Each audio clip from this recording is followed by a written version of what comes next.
പ്രിയമുള്ളവരെ, ഞാൻ കാര്യങ്ങൾ പറഞ്ഞങ്ങ് ക്ലോസ് ചെയ്തോളാം. നിങ്ങൾ റിപ്പീറ്റ് പിന്നെ എപ്പോഴാണെന്ന് വെച്ചാൽ നിങ്ങൾ കേട്ടാൽ മതി. ഞാനിപ്പോൾ ഈ ലൈവിൽ വരാനുണ്ടായ ഏറ്റവും പ്രധാനപ്പെട്ട കാര്യമെന്ന് പറയുന്നത് ഇന്ന് ദിവസം രാവിലെ കുറച്ച് വിഷയങ്ങൾ ഞാൻ സംസാരിക്കുകയുണ്ടായിട്ടുണ്ടായിരുന്നു. അതിനുള്ള പ്രധാനപ്പെട്ട കാരണം ബിഗ് ബോസ് എന്ന് പറയുന്ന ഷോയോട് നീതി പുലർത്താത്ത ഏഷ്യാനെറ്റിന്റെ തലപ്പത്തിരിക്കുന്ന ചിലരുടെ നെറുകേടുകൾ വളരെ കൃത്യമായിട്ട് അറിയാവുന്ന ഒരാളാണ് ഞാൻ. അതിന്റെ അർത്ഥം അത് വെച്ചിട്ട് കഴിഞ്ഞ മുമ്പെങ്ങാണ്ട് റോബിൻ ഇറങ്ങിയിട്ട് ആൾക്കാരുടെ അടുത്ത് എന്തോ പറഞ്ഞെന്നോ, അപ്പം നന്ദികേട് കാണിക്കരുതെന്ന് പറഞ്ഞിട്ടോ. എനിക്കെതിരെ നിങ്ങൾ ആദ്യം മനസ്സിലാക്കണം, ഞാനിത് പറഞ്ഞത് എനിക്ക് വേണ്ടിയിട്ടല്ല. എനിക്ക് എന്തെങ്കിലും പ്രശ്നങ്ങൾ ഏഷ്യാനെറ്റിന്റെ ഭാഗത്തു നിന്നോ ബിഗ് ബോസിന്റെ അധികൃത ഭാഗത്തു നിന്നോ ഒന്നും ഉണ്ടായിട്ടില്ല എന്ന് മാത്രമല്ല, വളരെ കൂളായിട്ട് മുന്നോട്ട് പോയിക്കൊണ്ടിരിക്കുന്ന ഒരാളാണ് ഞാൻ സിനിമകൾ ചെയ്യാൻ നിൽക്കുന്ന ഒരാളാണ് ഞാൻ. എന്നെ സംബന്ധിച്ച് ഏഷ്യാനെറ്റുമായിട്ടും ഈ പറയുന്ന വ്യക്തികളുമായിട്ട് ഉണ്ടാവുന്ന എല്ലാ ബന്ധങ്ങളും എനിക്ക് എൻ്റെ ഭാവി ജീവിതത്തിൽ എനിക്ക് ഗുണകരമായി മാറത്തേ ഉള്ളൂ. എനിക്കിതെല്ലാം കണ്ട് മിണ്ടാതെ പഞ്ചമുച്ചം മുടക്കി പിടിച്ച് നിശബ്ദനായിട്ടിരിക്കാം. എനിക്ക് യാതൊരു പ്രശ്നങ്ങളുമില്ല. എൻ്റെ ജീവിതത്തിൽ നേട്ടങ്ങൾ മാത്രമേ ഉണ്ടാവൂ. അതുപോലൊന്നുമല്ല റോബിന്റെ മുൻകാലത്ത് സംഭവിച്ചത്. റോബിനുമായിട്ടുണ്ടായിട്ടുള്ള ഒരു വിഷയത്തിൽ, റോബിന് വ്യക്തിപരമായിട്ടുണ്ടായിട്ടുള്ള ദേഷ്യത്തിൽ റോബിൻ ആ ഷോയ്ക്കെതിരെ പറഞ്ഞത് കണക്കോ ഒന്നുമല്ല ഞാനിവിടെ പറഞ്ഞത്. എനിക്ക് വ്യക്തിപരമായിട്ട് യാതൊരു പ്രശ്നങ്ങളും ഇല്ല എന്ന് മാത്രമല്ല, എല്ലാവരുമായും സൗഹൃദത്തിലാണ്. 2 ദിവസങ്ങൾക്ക് മുമ്പ് ഏഷ്യാനെറ്റിന്റെ 50-ാം ദിവസത്തിനെ തുടർന്ന് ഒരു ആശംസ എടുത്ത് അയച്ചു കൊടുക്കണമെന്ന് പറഞ്ഞപ്പോഴും ഞാനൊരു മറുപടി പറഞ്ഞു. വെറും നാറി പുഴുത്തുകൊണ്ടിരിക്കുന്ന ഒരു ഷോയാണ്. എന്നാലും ആ ഷോയോടുള്ള ഒരു സ്നേഹത്തിന്റെ പുറത്ത് എന്നെ ജനങ്ങളെ അറിയിച്ചു കൊടുത്തത് ബിഗ് ബോസ് എന്ന ഷോ ആയതുകൊണ്ട് ഞാനൊരു ആശംസ വീഡിയോ എടുത്ത് അയച്ചു തരാം എന്ന് പറഞ്ഞു തന്നെ ആശംസാ വീഡിയോ തയ്ച്ചു കൊടുത്തത് ഞാനാണ്. പക്ഷേ ഞാനിത് പറയാൻ കാരണം, ഈ ബിഗ് ബോസിൽ നിന്ന് പുറത്താക്കപ്പെട്ട സിബിൻ എന്ന് പറയുന്ന ചെറുപ്പക്കാരനെ ഭ്രാന്തനാക്കി ചിത്രീകരിച്ചുകൊണ്ട് ഏഷ്യാനെറ്റിന്റെ തലപ്പത്തിരിക്കുന്ന ചില നാറികൾ നടത്തിയ നെറുകേടിനെതിരെ പറയാതിരിക്കാൻ ഞാൻ സിനിമ പൂർണ്ണമായിട്ടും വേണ്ടെന്ന് വെക്കും.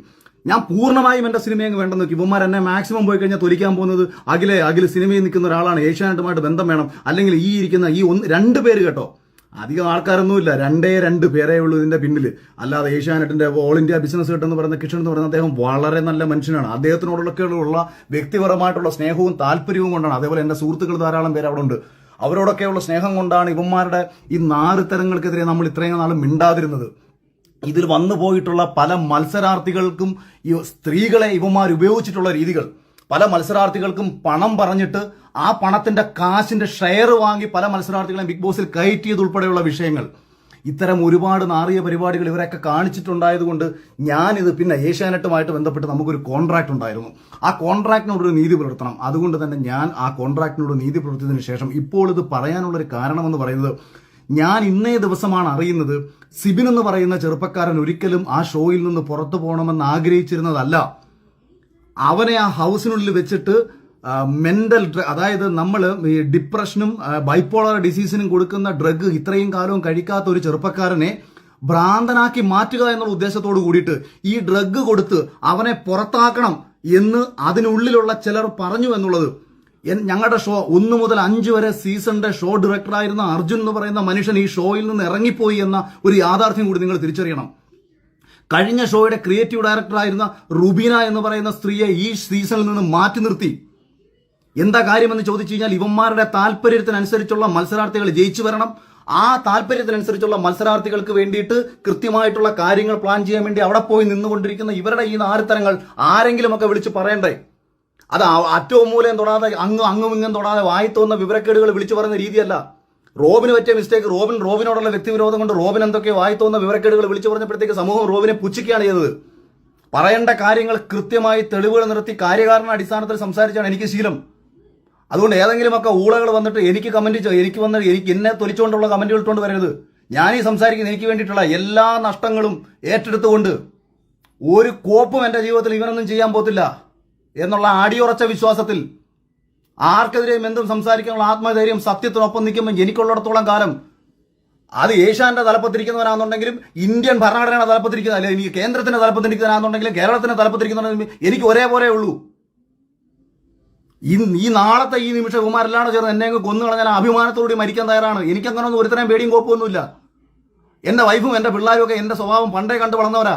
ഈ കിട്ടിയതൊക്കെ പ്ലസ് ആണ് എനിക്ക്. അവരൊന്നും എനിക്ക് കിട്ടിയതൊന്നും ഒന്നും കിട്ടണമെന്ന് വിചാരിച്ചില്ല. എനിക്ക് ഇത്രയും ദേഷ്യമുള്ളത് ഒരു ചെറുപ്പക്കാരനാ മത്സരാർത്ഥി, അവൻ പുറത്ത് സപ്പോർട്ട് കിട്ടുന്നുവെന്ന് കണ്ട നിമിഷം അവനെ ഈ ഷോയിൽ നിന്ന് പുറത്താക്കാൻ വേണ്ടിയിട്ട് സ്വാഭാവികമാണ്. അപ്പം ഒരാൾക്ക് മാനസികമായിട്ടുള്ള സമ്മർദ്ദങ്ങൾ ഉണ്ടാവും. അവനെ തകർക്കാൻ വേണ്ടി പല കാര്യങ്ങളും ആ ഷോയുടെ അധികൃതർ ചെയ്യും. ഞാനും അതിനെതിരെ പറഞ്ഞിട്ടുണ്ട്. ഞാൻ പേഴ്സണലി മെസ്സേജ് അയച്ച സിബിനെ നിനക്ക് വല്ല കാര്യമുണ്ടായിരുന്നു ആ ഷോയിൽ നിന്ന് ഇറങ്ങിപ്പോണ്ടത്? നീ ഇത്രേ ഉള്ളായിരുന്നോ? കഴിഞ്ഞ സീസണിൽ എന്താ മോഹൻലാലും അല്ലെങ്കിൽ ബിഗ് ബോസിന്റെ ആൾക്കാരും വന്നിട്ട് എന്നെ കനപ്പിക്കുക ചെയ്തത്? അവരവിടെ പേഴ്സണലി പറയുന്നുണ്ട്, എന്നെ പുറത്താക്കാൻ വേണ്ടി അമ്മി നോക്കി. ചെയ്യാൻ പറ്റുന്ന മാക്സിമം ചെയ്തു. ഏശാത്തത് കൊണ്ടാണ്. അല്ലെ നിങ്ങൾ വിചാരിക്കുന്നുണ്ടോ എന്നെ പോലെ ഒരുവനെ ജയിപ്പിക്കാൻ ഇവർ നിൽക്കുമെന്ന്? സാബുമോനെ പോലെ ഒരാളെ സാബുമോന്റെ കാര്യത്തിൽ ഇവർക്ക് പറ്റിയ അബദ്ധം എന്ന് പറയുന്നത് അന്ന് പേളിമാണി ജയിക്കുമെന്നുള്ള കാര്യത്തിൽ ഇവർക്ക് ഉറപ്പായിരുന്നു. അവസാന സമയത്ത് ചെറിയ വേരിയേഷന്റെ പുറത്ത് സാബു ജയിച്ചു എന്നത് ഒഴിച്ചാൽ ഇവർ ഒരിടത്തും പ്രതീക്ഷിച്ചിരുന്നില്ല സാബു ജയിക്കുമെന്നുള്ള കാര്യം. ഒരു സിനിമാ സംവിധായകനും സോഷ്യൽ മീഡിയയിൽ അത്യാവശ്യം ചർച്ച ചെയ്യപ്പെട്ടുള്ള ഒരാളുമായ, അല്ലെങ്കിൽ പലവിധ ചാനൽ ചർച്ചകളിൽ പങ്കെടുത്തിട്ടുള്ള ഒരാളുമായ എനിക്ക് കിട്ടിയതിന്റെ 3 ഇരട്ടി ശമ്പളം കൊടുത്തു കയറിയ മത്സരാർത്ഥികൾ ഉണ്ട് കഴിഞ്ഞ സീസണിൽ. ആരാണ് ഈ ശമ്പളം ഈ രീതിയിൽ അവർക്ക് കൊടുത്തത്? അതിന്റെ ഷെയർ വാങ്ങി സ്ത്രീകളെ സ്വന്തം കാര്യങ്ങൾക്ക് ഉപയോഗിച്ചുകൊണ്ട്, മത്സരാർത്ഥികളെ സ്വന്തം കാര്യങ്ങൾക്ക് ഉപയോഗിച്ചുകൊണ്ട് ഇത്തരം നാറിയ പരിപാടികൾ കാണിക്കുന്ന അവന്മാരെ തുറന്നു കാണിക്കണം. അത് ഇമാതിരി പുഴുത്തു നാറിയ ഒരു ഷോ 50 ദിവസമായിട്ട് ഈ സമൂഹത്തിൽ ഈ ഷോ ഇത്രയേറെ നെഗറ്റീവായി പൊയ്ക്കൊണ്ടിരിക്കുമ്പോഴും മോഹൻലാലിനെ പോലും പറഞ്ഞു പറ്റിച്ച് ഇതെന്തോ മഹത്തരമാണെന്ന് കാണിച്ച് വീഡിയോ ഇട്ടേക്കാണ് 50ാമത്തെ ദിവസം. നാണം കെട്ട് ഞാൻ രാവിലെ പറഞ്ഞു, അതായത് ഈ വെറും പാപ്പരാസികളുടെ സ്വഭാവമുണ്ട്, അല്ലെന്നുണ്ടെങ്കിൽ റീച്ചിന് വേണ്ടിയിട്ടും കാശിന് വേണ്ടിയിട്ടും ചെയ്യുന്ന ചില നാറിയ മാധ്യമ പ്രവർത്തകരുണ്ട്. ആരുടെയും അടിയിൽ ഒളിക്യാമറ കൊണ്ടുവച്ച് പകർത്തിയെടുക്കുന്ന വിഷ്വലുകൾക്ക് വലിയ പ്രാധാന്യമുണ്ടാവും. അത്തരം പ്രാധാന്യങ്ങളല്ല ബിഗ് ബോസ് പോലത്തെ ഒരു ഷോയിൽ കാണിക്കേണ്ടത്. സമൂഹത്തിന്റെ പ്രതിഫലനമാകണം ബിഗ് ബോസ് പോലത്തെ ഒരു ഷോ. അത് യവന്മാരുടെയൊക്കെ നാറിയ സ്വന്തം സ്വാർത്ഥ താല്പര്യങ്ങൾ സംരക്ഷിക്കാൻ വേണ്ടിയിട്ട് പെണ്ണുങ്ങളെ കൂടെ വിളിച്ച് കിടത്തിയിട്ട്, അല്ലെങ്കിൽ പെണ്ണുങ്ങളുടെ കയ്യിൽ നിന്ന് കാശ് മേടിച്ചിട്ട്, അല്ലെങ്കിൽ മത്സരാർത്ഥികളെ കാശും മേടിച്ചിട്ട് അവരെ ജയിപ്പിക്കാൻ വേണ്ടിയിട്ട് കാണിക്കുന്ന നാരത്തരമാകരുത് ഒരു ഷോ. അതും പ്രേക്ഷകരുടെ വോട്ടെന്ന് പറഞ്ഞ് മുന്നോ നീയൊക്കെ എന്തോ കാണിച്ചോ? അപ്പൊ ഐഡിയ സ്റ്റാർസ് ഇങ്ങനെ നടക്കുന്നുണ്ടല്ലോ, ഡാൻസ് പ്രോഗ്രാമുകളുടെ റിയാലിറ്റി ഷോ നടക്കുന്നുണ്ടല്ലോ, അത് നിന്റെയൊക്കെ സ്വന്തം താല്പര്യത്തിന് നീയൊക്കെ തോന്നിയത് നമുക്ക് ചെയ്തോ? പക്ഷെ പ്രേക്ഷകരാണെല്ലാം ഈ ജനങ്ങളുടെ മുന്നിലേക്ക് ഞങ്ങൾ ഇട്ട് കൊടുക്കുന്നു. മറ്റേതാ മഴയാ കോടയാ മറ്റേതാ കേരളത്തിൽ ഏറ്റവും കൂടുതൽ ജനങ്ങൾ സ്നേഹിക്കുന്ന ഒരു മനുഷ്യനെ ശനിയാഴ്ച ഞായറാഴ്ച വിളിച്ചു നിർത്തിയിട്ട് കേരളത്തിൽ മനുഷ്യരെ കോമാളിയാക്കുന്നു. മോഹൻലാൽ എന്താ നിന്റെ കളിപ്പാവകളോ? കാശ് കൊടുത്ത ആ മനുഷ്യനെ ഈ സമൂഹത്തിന്റെ തെരുവിളി കേൾപ്പിക്കേണ്ട കാര്യമുണ്ടോ? ആ മനുഷ്യനെ സ്നേഹിക്കുന്ന എത്രയോ മനുഷ്യരെന്ന് ആ മനുഷ്യനെ തെരുവിളിച്ചുകൊണ്ടിരിക്കുകയാണ്. ആരാണ് ഇതിന് കാരണക്കാർ? നിനക്കൊക്കെ എതിരെ പറയാൻ പല ആൾക്കാർക്ക് പേടിയായിരിക്കും. കാര്യം നഷ്ടപ്പെടാൻ ഒരുപാടുണ്ടെന്നുള്ള ചിന്ത കൊണ്ടാണ് കുമാർ നിനക്കൊക്കെ എതിരെ പറയാൻ ഭയപ്പെടുന്നത്. എനിക്കൊരു വെണ്ടക്കയില്ല. നിന്നെ ഒന്നും പേടിച്ചിട്ട് മിണ്ടാതിരിക്കും, നീ ഒന്നും പേടിച്ച് ചിന്തിക്കുക വേണ്ട. നാരത്തരം കാണിച്ചിട്ടുണ്ടോ നിന്റെയൊക്കെ മുഖത്ത് നോക്കി പറയുന്ന നാരത്തരമാണെന്ന്. ഈ ചെറുപ്പക്കാരനെ പുറത്താക്കിയിട്ട് അവനെ വിളിച്ച് വരട്ടുകയാണ്. അവൻ മിണ്ടിയാൽ അവനെ തട്ടിക്കളയും, അവൻ മിണ്ടിയാൽ അവനെ തൊലിച്ചു കളയും. ഈ കോൺട്രാക്ട് ഉണ്ട്. എന്നെ കഴിഞ്ഞ സീസണിൽ ഇതാണൊക്കെ വിളിച്ചൊന്ന് കോൺട്രാക്ട് ഉണ്ടാക്കിയപ്പോൾ ഞാൻ പറഞ്ഞു ചാനലിന്റെ പേര് ഏഷ്യാനെറ്റ് എന്നല്ലേ, സുപ്രീം കോടതി നല്ലല്ലോ, അവരുടെ കൈ വെച്ചിരുന്നാൽ മതി എന്നാണ് ഞാൻ പറഞ്ഞത്. എന്നെ വിളിച്ചിട്ട് കോൺട്രാക്ട് ആണ്, അതിൽ അങ്ങനെ സംസാരിക്കരുത്, അതിൽ ഇങ്ങനെ സംസാരിക്കരുത്. അപ്പൊ അതുകൊണ്ട് ഏതെങ്കിലും ഒരു ചെറുപ്പക്കാരനെയോ ഒരു വ്യക്തികളെയോ നേരെ ഇത്തരത്തിൽ തെമ്മാടിത്തരങ്ങൾ കാണിച്ചു വെച്ചിട്ട് സ്വന്തം താല്പര്യങ്ങൾ സംരക്ഷിക്കാൻ വേണ്ടി ഒരു ഷോ നടത്തി പ്രേക്ഷകരെ വിഡ്ഢികളാക്കുന്ന ഇമാതിരി നാറുത്തരത്തിനെതിരെ ശക്തമായി പ്രതികരിക്കാൻ തന്നെയാണ് ഉദ്ദേശം.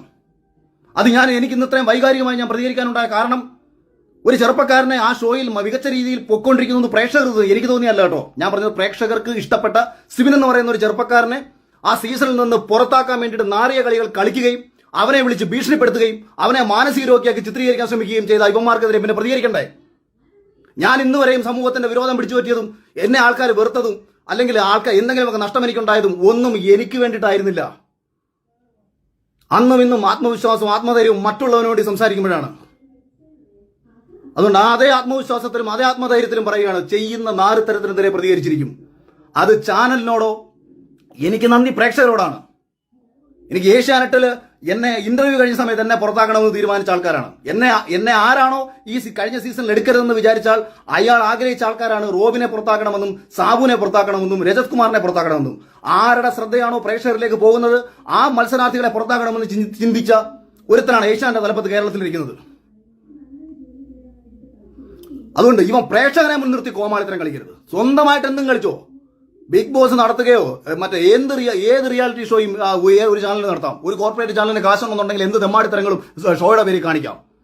പക്ഷെ പ്രേക്ഷകരുടെ നിർത്തിക്കൊണ്ട്, ഇതൊരു ജനാധിപത്യ രാജ്യമാണ്. വോട്ട് ചെയ്യുന്ന ഒരു പ്രേക്ഷകനെ കോമാളിയാക്കിക്കൊണ്ട് ഇത് വോട്ടടിസ്ഥാനത്തിൽ ഒരാളെ പുറത്താക്കുന്ന ഞാൻ ഇപ്പോഴും പറയുന്നു, വോട്ട് എന്ന് പറയുന്നത് തന്നെയാണ് ബിഗ് ബോസിന്റെ അടിസ്ഥാന നയമെന്നാണ് 100% നിലവിൽ ഇതുവരെയും ഞാൻ വിശ്വസിക്കുന്നത്. കൃത്യമായ ഓഡിറ്റിങ്ങും കാര്യങ്ങളും ഉണ്ട്, അങ്ങനെ തന്നെയാണ് പോകുന്നത്. പക്ഷേ പ്രേക്ഷകരെ കോമാളിയാക്കി കൊണ്ടുപോവുകയാണ്. അതിനെതിരെ പറയാൻ തന്നെയാണ് തീരുമാനം. അതിനെതിരെ പറയാൻ തന്നെയാണ് ഒരിക്കൽ കൂടി ലൈവിൽ വന്നത്. രാവിലെ ഞാൻ കുറച്ച് ഒഴിവാക്കി വിട്ട വിഷയമാണ്. ഇത്രയും അടിച്ചാവർത്തിച്ച് പറയുന്നത്. ഇനി ബാക്കി ഏതെങ്കിലും യവന്മാർ പൊങ്ങി വരട്ടെ. യവന്മാർ കൂടെ കിടക്കാൻ വിളിച്ചിട്ടുള്ള പെണ്ണുങ്ങൾ ഉൾപ്പെടെ, ഇവന്മാർ കാശ് മേടിച്ച് ഇവന്മാർ കാണിച്ച നാർത്തര ഉൾപ്പെടെ ഞാൻ പറയും. ഓക്കെ, നമുക്ക് ബാക്കി നമുക്ക് വരുന്ന വഴിക്ക് കാണാം.